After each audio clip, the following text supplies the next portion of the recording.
Hey guys, did you know I started doing business way back 2002? That time, no YouTube, no Facebook, no mentors online. Puro sariling sikap at painful lessons. I failed so many times pero bawat bagsak, analyze lang and then start ulit. Today, I want to share with you the top 7 mistakes Filipino entrepreneurs make based on my own journey and how you can avoid them. Hi, I'm Alvin Tubog, founder of Bun Pharma Corporation and Bambang Pharmaceutical Depot Inc. Here on my channel, we talk about business, politics, growth, no flap, just real value. I started in 2002, tried different businesses, failed countless times, but each failure taught me something priceless. Ngayon, I have multiple branches and a nationwide operation. So let's dive in. Mistake number 1, starting without a clear purpose. Marami sa atin nagninegosyo lang para kumita, di ba? Nothing wrong with wanting profit, syempre. Pero kung yun lang ang dahilan mo, madaling mawala ang drive mo kapag dumating na ang problema, stress at setbacks sa business. Kasi totoo, negosyo is not always smooth sailing. There will always be days na bagsak sales mo, may reklamong customers, may operational problems. Kung pera lang talaga habol mo, madali kang susuko. That's why you need a deeper reason, a clear purpose. Ako personally, my purpose was always to make affordable medicines more accessible to Filipinos. Gusto ko na kahit nasa probinsya ka, kahit small drugstore owners ka, kaya mong makakuha ng quality medicines at makapagbenta ng tama at abot kaya. At higit pa doon, I also wanted to create more employment opportunities for Filipinos. Kasi alam ko na kapag lumaki ang negosyo ko, mas marami akong pwedeng matulungan, di ba? So from warehouse staff, drivers, CSRs, pharmacists, hanggang sa mga local suppliers natin, matutulungan natin. Yun ang nagbibigay lakas sa akin at kahit anong hirap, kahit anong pagod, yun yung fuel ko para tumuloy.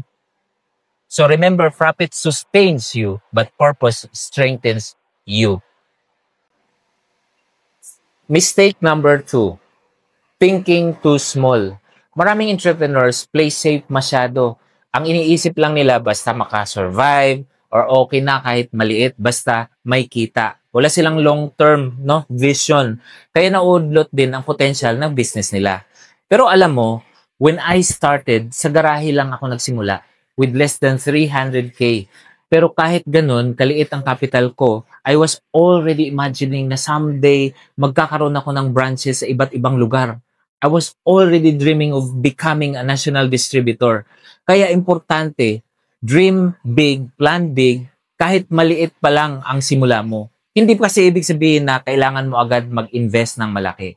Ang ibig sabihin, dapat malaki ang mindset mo because that's what pushes you to grow. Sabi nga nila, what you think, you become.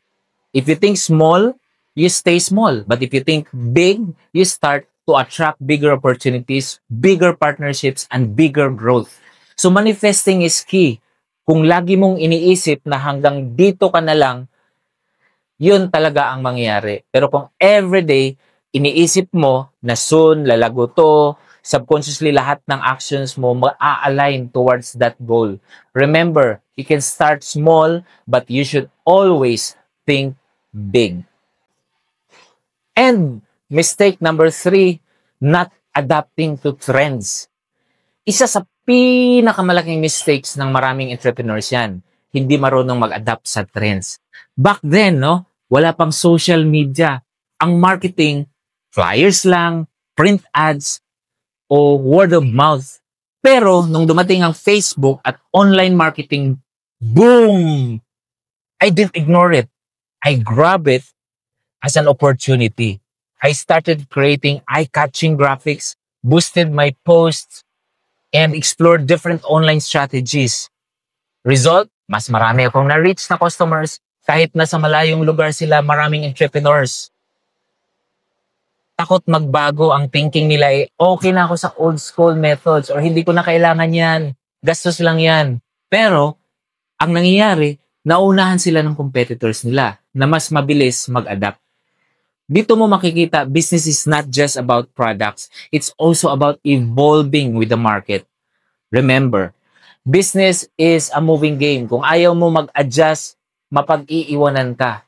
Kaya always keep your eyes open, stay curious, and be willing to innovate because those who adapt fastest succeed the longest. Mistake number 4, poor customer service. Maraming entrepreneurs ang mindset, okay na basta't may magandang product. Pero ang totoo, kahit gaano kaganda or ka-quality ang mga product mo, kung pangit ang customer service mo, mawawala at mawawala ang customers mo. Ako, I always believe na excellent customer service is your secret weapon. Hindi lang siya extra. Dapat kasama siya sa core strategy mo. Kaya I invested in training our customer service representatives to be super friendly, super approachable, and helpful. Hindi lang basta sumasagot. Talagang nagbibigay ng malasakit at genuine care sa bawat customer. Kasi ang goal ko, hindi lang one-time sale, kundi long-term relationship. Gusto ko, pag naalala ka nila, hindi lang product mo ang naalala, kundi yung warm and reliable service mo rin. Remember, happy customers become loyal fans. At ang loyal fans, sila yung magre-refer ng business mo sa family, sa friends nila, at sa social media. At the end of the day, kahit gaano ka-competitive ang market, if you win the hearts of your customers through great service, panalo ka pa rin. Mistake number 5, neglecting financial discipline. Ito talaga one of the most common killers ng businesses eh. Maraming entrepreneurs, especially mga first-timers, super excited kumita. Kaya ang mindset, reinvest lang ng reinvest. Okay na yan. Or worse, ginagastos agad sa luho at lifestyle. Upgrades agad. Bagong kotse, travel, gadgets, etc. Pero alam mo, kahit gaano kalaki ang kita mo kung kung wala kang financial discipline, maubos din yan.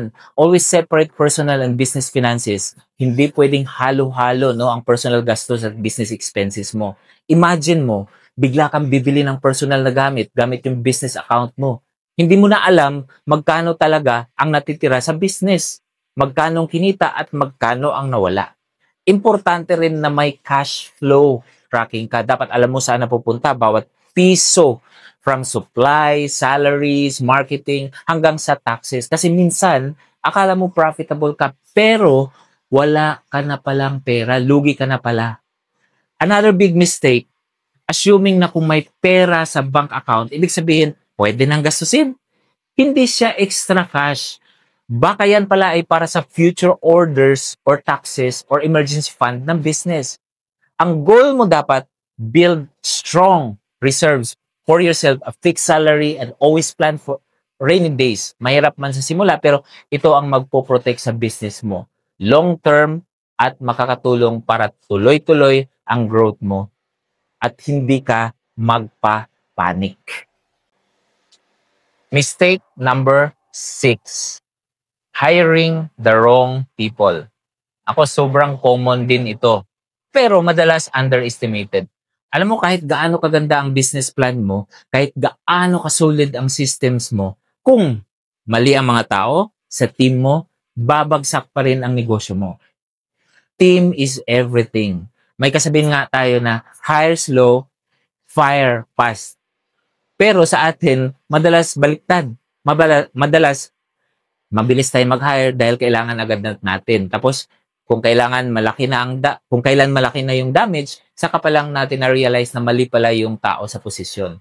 Napaka-importante na align sa mission at value mo ang mga tao mo. Hindi sapat na magaling lang. Kailangan committed at trustworthy. Kasi sila lang naman ang magiging frontliners mo. Sila ang humaharap sa customers, sila ang nag-aalaga ng operations. Also, hire people na willing matuto. Kahit wala pang full experience yan, kung may attitude to learn and grow, mas malaking asset yan sa business mo in the long run. And of course, lastly, always remember, invest in your people. Bigyan mo sila ng training, growth opportunities, at fair compensation. Sa amin kasi kahit provincial branches, Manila rate pa rin. So kung maayos ang trabaho mo sa team, ibabalik nila yan through loyalty and high performance. At the end of the day, your people can either build your dream or destroy it. So choose wisely. And finally, mistake number 7, giving up too early. It's super common lalo na sa mga bagong entrepreneurs. Sa totoo lang, karamihan sa atin gusto natin instant success, di ba? Akala natin once mag-start tayo ng business, tuloy-tuloy na ang kita. No problem, smooth sailing. Pero in reality, failures are part of the game. Marami akong kilalang business owners na after 1 or 2 failures, sumuko na agad. Sabi nila, ayaw ko na.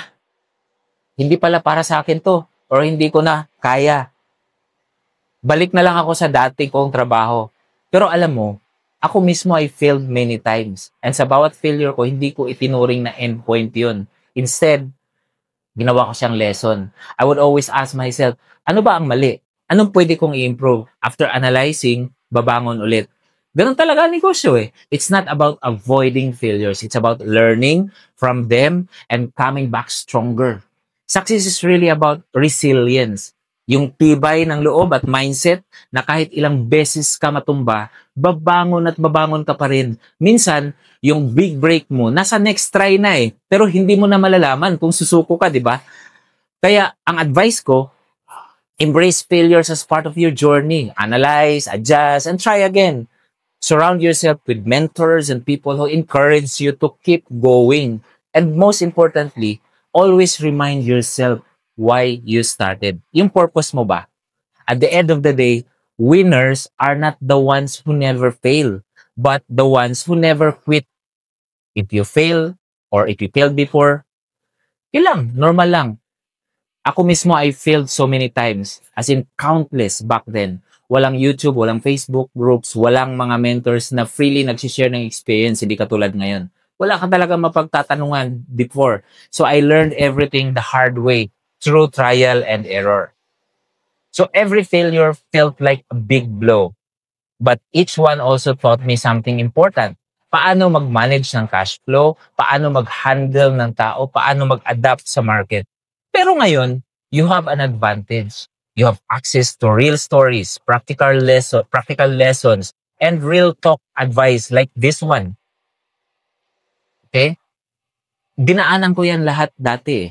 Kaya mas nakakapag-share ako ngayon.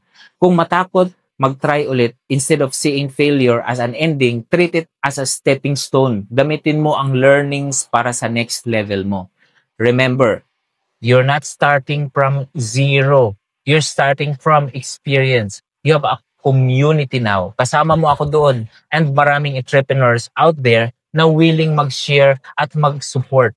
You can always start small, learn fast, and grow stronger.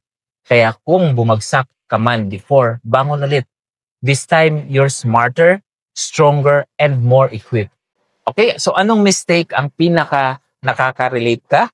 Comment mo nga sa baba. Gusto kong marinig ang storya mo, and kung gusto mo pa ng more practical tips at non-flop business talks, don't forget to like, share, and subscribe para lagi kang updated. Again, I'm Alvin, and sama-sama tayo mag-build ng real businesses na matibay at pangmatagalan. Kita-kits sa next video. Let's grow together.